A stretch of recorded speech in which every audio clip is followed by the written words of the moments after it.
Boy 13, whose parents sent to boarding school in Africa, starts family court case against family after claiming he was abandoned. Welcome to another episode of The Common Sense, where we apply common sense to everyday matters. Yes. How are you? I'm good. Looking glam. Thank you. And I understand you recently taken. LOL. Let's see the rings now, the bling blings. Congratulations. Congratulations to me. Yeah, that's put to bed so many. Okay. So what? So many what? So many gossip. Oh really? Oh really? So that's put to bed. That I'm glad. Anyway, you will soon be a parent. I am a parent. Now a 13-year-old sued parents for taking him to a boarding school. Yeah. What the horror! Hey, so they've abandoned him. Wow. How did we get here? Honestly, I think from my perspective, right, when I first saw this article and I read about it, in some sort of like a weird way, I quite admire the boy only because, right, for thinking outside the box.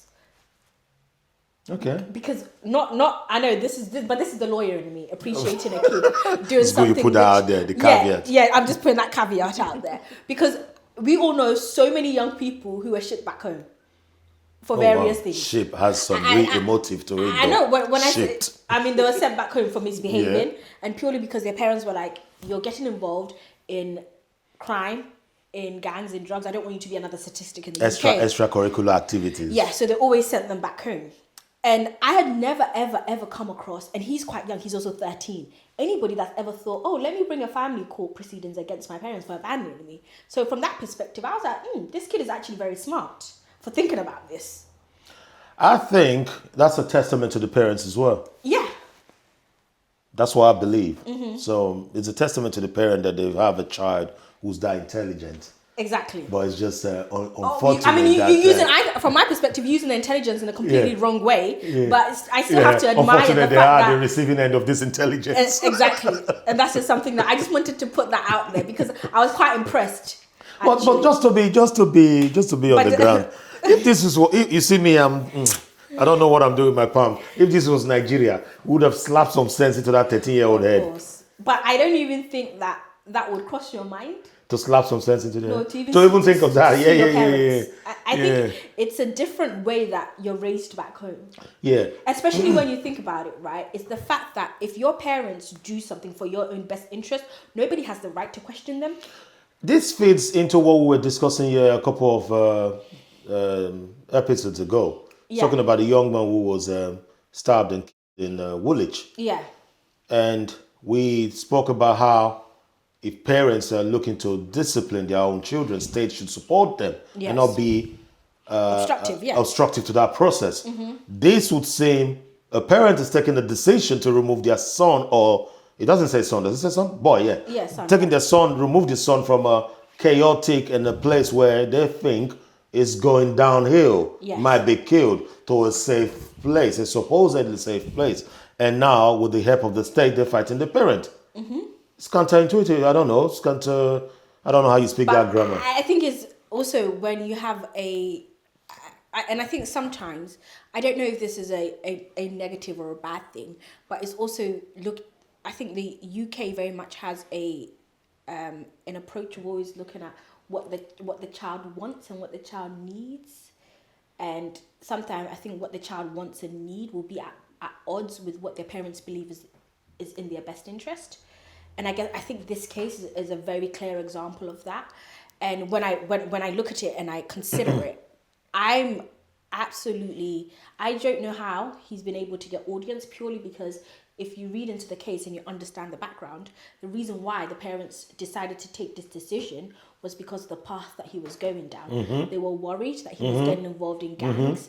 Mm-hmm. Apparently there were pictures on his phone with his friends where they were holding knives. For real? Yeah.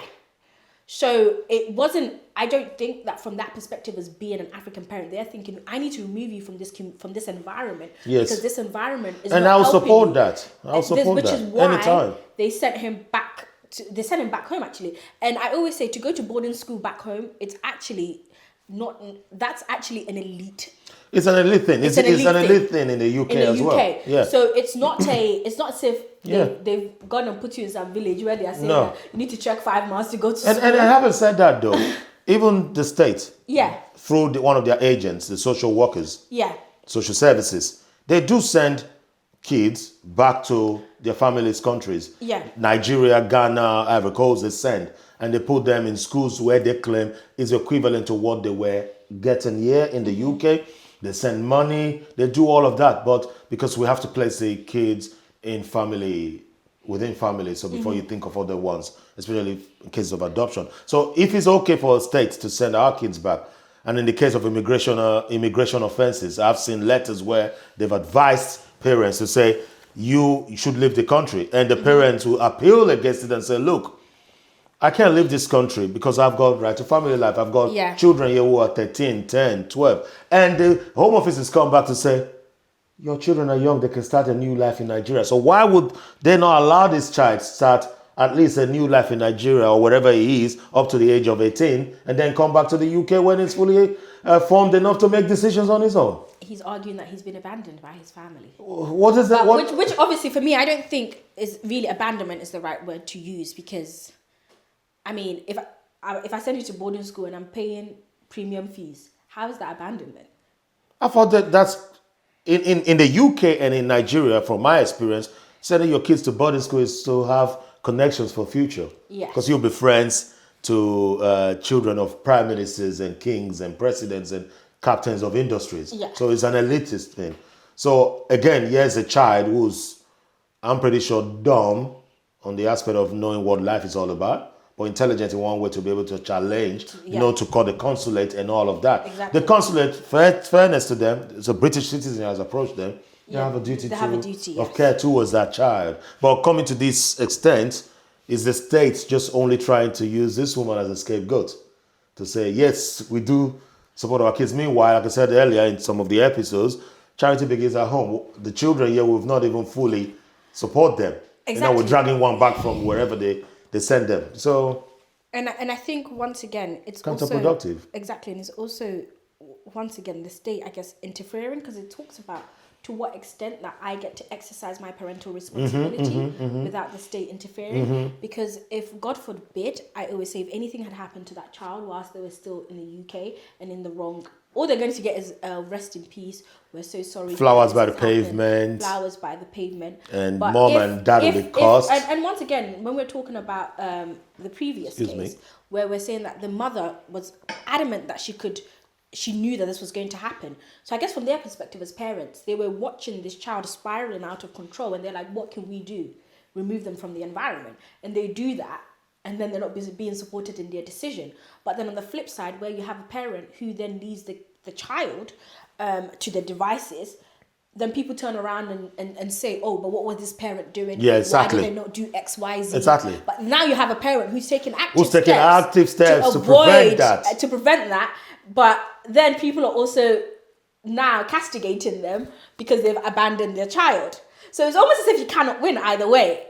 And I think it's a precarious situation to be in, because I'm not surprised, purely because, like I say, we all know young children where this has happened to, especially within the African community. You mess up, or your parents feel like you're getting wayward and you're getting into things that they're like, this environment is aiding you. And as much as we can't deny the fact that your environment that you're in plays a big role in what you see and what influences you. So from their perspective, the best thing for them to do is to remove you from that environment, and it's for your own good, really.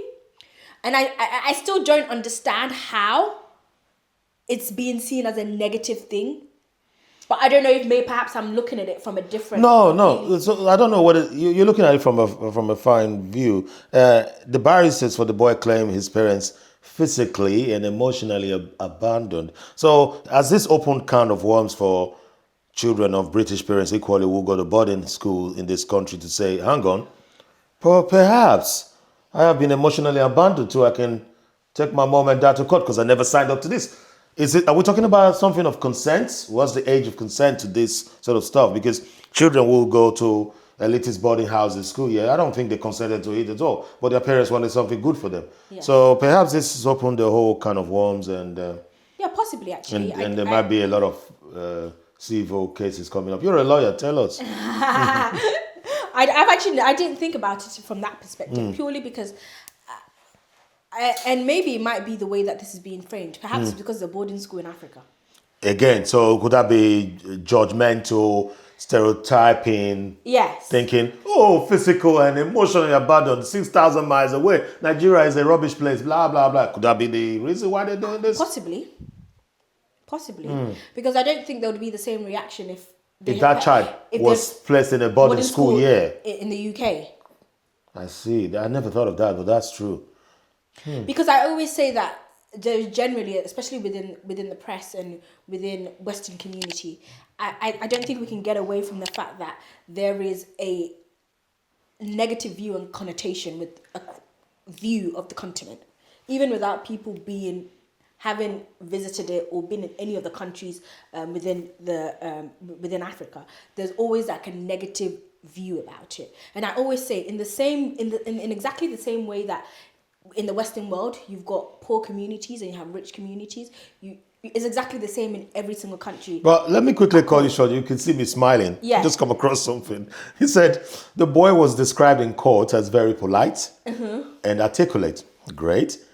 And a keen fan of football and cooking. I don't know why they thought football. Sorry, I'm laughing. Now look at it. Miss Fortrell, I think, must be the barrister for the kid, said the kid was enrolled by his parents in a school abroad and was taken without consultation, in quotes, or warning, with few of his possessions, under the impression that he was to care for an ill relative before his parents left. The barrister went on to say this was a stark and quite brutal act. Oh boy, tell that to the children in Gaza. Stark and quite brutal act by the parents, with the boy reporting that he received inadequate food and tuition and was being mistreated. She continued that he is patently extremely unhappy in Africa, and he claimed he hates it and finds it humiliating that his English friends tease him for having been deported. I'm so sorry, I'm laughing. This is like comical and cartoon. But in the grand scheme of things, where as a parent, I'm stepping in to ensure that I like this child. That you don't. Do you think I'm going to come and tell you, oh, let me sit you down? By the way, I'm sending you abroad because you are misbehaving and I'm scared that you're going to get killed. You can never do that, because if this kid has been smart enough, even when they're back home, to contact the British consulate office, what would they have done if they'd been given notice of this in the UK? Sometimes kind of have to be realistic. Your friends are laughing at you that you probably have been deported. Let me tell you, son, if you ever get to see this, you got no friends. Those same friends who just lay flowers if you were stabbed in London, they'll walk away. You have no friends. Your real friends, who are not supposed to be your friends anyway, they're your parents. And they're the only ones who have good intentions for you, not even the state. Yeah. The state does not have good intentions for you. The state has to protect the state. That's why they're supporting you. I'm pretty sure that Mrs. Fortrell does not agree with everything, but she is in a position that she needs to be your defense lawyer. That's why our barrister, that's why she's arguing. You have no friends. You're too young to be worried and concerned about friends. That's my advice to you, whatever your name is. Your only friends in this matter, and those who have your best interest at heart, are your parents. You best be listening to them.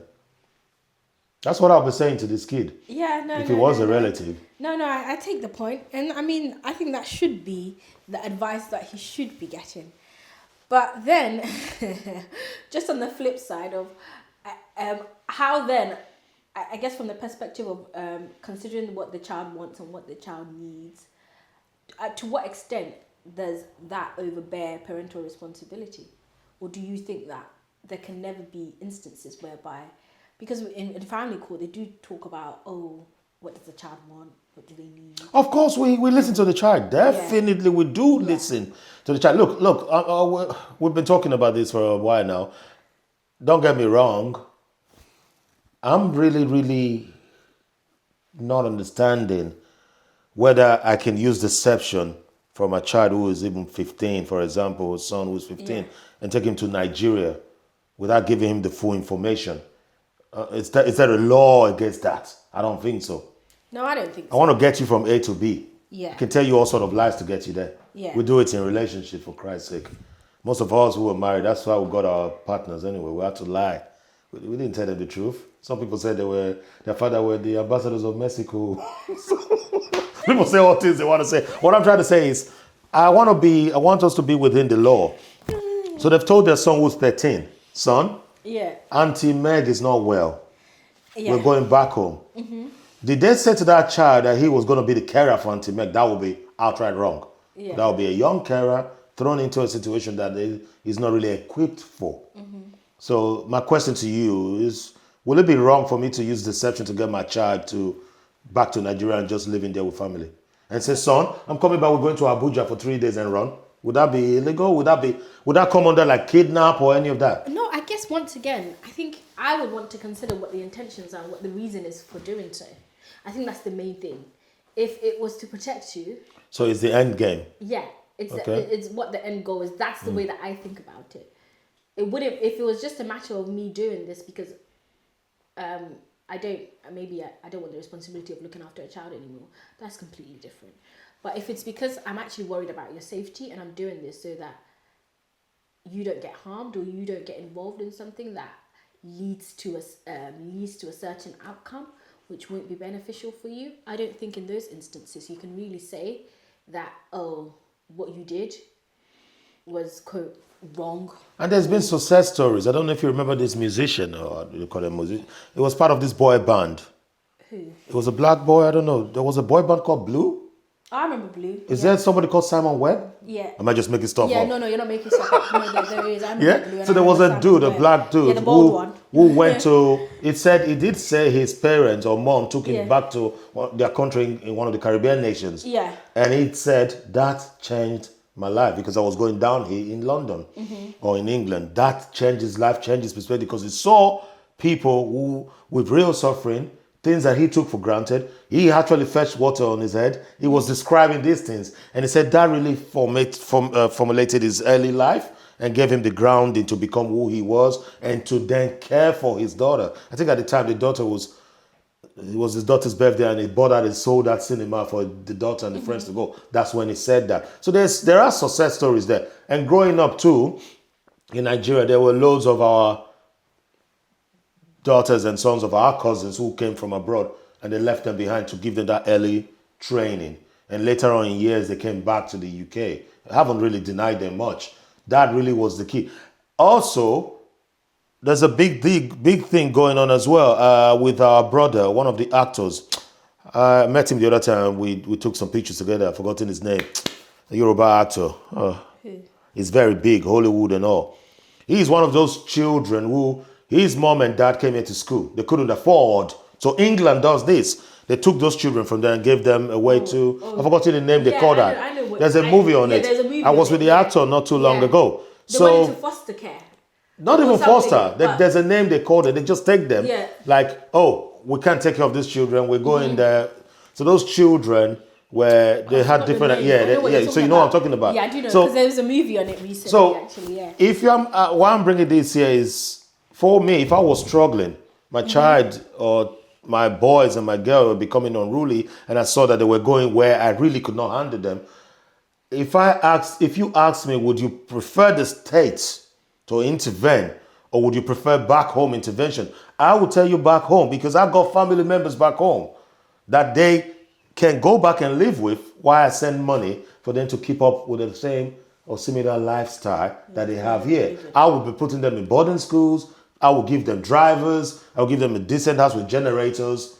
Maybe they will suffer from a bit of noise pollution, but hey, we see where I'm coming from. I would prefer, knowing what I know and being in the system, working in the system, I'll prefer to do that than to give the state. To say, so this child is going to come back into this country if they succeed, and it's going to be what? Go back to the mom or become... No, probably just... This is already a fractured relationship. Yeah. How are we going to repair this with super glue or what? How are we going to repair this relationship? Yeah. Do they even think about the emotional damage to that child and to the parents You're dragging this out like the state is claiming moral And grounds. also, I think you cannot get away from that statistically, children in care actually end up Oh, very bad and poorly. very bad and purely. Poorly, no As joke. adults, Yeah. to hear a success Yeah, story, it's very difficult. It is actually very rare, and I think Yeah. you can't get away. There's a reason why. Yeah. If you look at, I think there was an article about adults in prison and how a lot of them are actually children in care. So I always say that you can't advocate for a system that isn't working.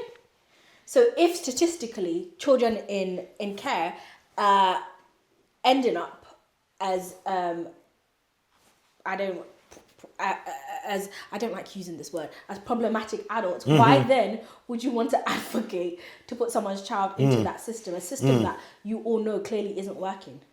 Now, I just was looking at my phone again to tell you the actor's name was, the actor I was talking about is Adewale Akinoye Agbaje. You know him. Oh yes. So he was part of that generation where there were children who were taken away and something. I tried to look for the name, I can't find it, but that's the person in case you wanted to read into that. Like you were saying, children taken into care. Definitely. It's very rare to find a success story. Lem Sisse is one of the many success stories, and he goes around talking about this in his books and his poetry. And you can feel the pain of all those years that he came out through the States. I would prefer for my children to be with family, extended or whatever, than to be in the care of the state. That's a given. That's a fact. And that's coming from a social worker. Yeah, that's a fact. I ain't missing words. That's a fact.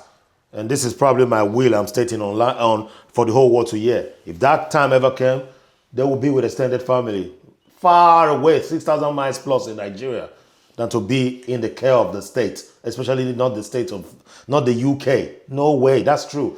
This is trauma. This is traumatic for this family. This is going to be very much traumatic for this kid. He will find that later and he will look back and realize I made a big mistake. Who know who put words in his ears? I still think this is grooming. I think the state is grooming the child against the parents. It's not just gangs who groom. The state is actually grooming this child and setting a dangerous precedent for every other citizen of this country. That's an interesting perspective. Yeah, that's what they're doing. Because this has been blown out of proportion. A lot of people took interest in this. Yeah. Think about the legal fees. If this child was sent to a boarding school in Canada to be with family, because I know families have done that too, or America, because some family was saying, I actually sent my children to my sister in Chicago. And I was like, Chicago is rough too, but she said where they live was different and they turned up great. So I couldn't believe. A lady was telling me this following the recent stabbings. So my children grew up in Chicago. So if this child was sent to a place in America or Canada, would they have... if he had approached the consulate, would they have said the same thing, abandoned brutally and all of that? Probably not, because I always say that there's negative connotations when it comes to Africa. And I don't know what we can do to change that, because that's the media and that is the Western state itself. It's almost as if everything that comes off the continent is just always like just shrouded in negativity. And see how they reported it. Yeah, and how they didn't identify the nation. They went Africa. And look, for me, I tell my colleagues when they come and say, "Oh, we have a patient, Jude. The patient is an African." I'm like, "Come again?" The patient is African. I said, "Come again." The patient is an African. I was like, "You're not listening." The patient is a what? Also, the patient is a Nigerian. I said, "Now we're talking." Because Africa, I'm not from Africa.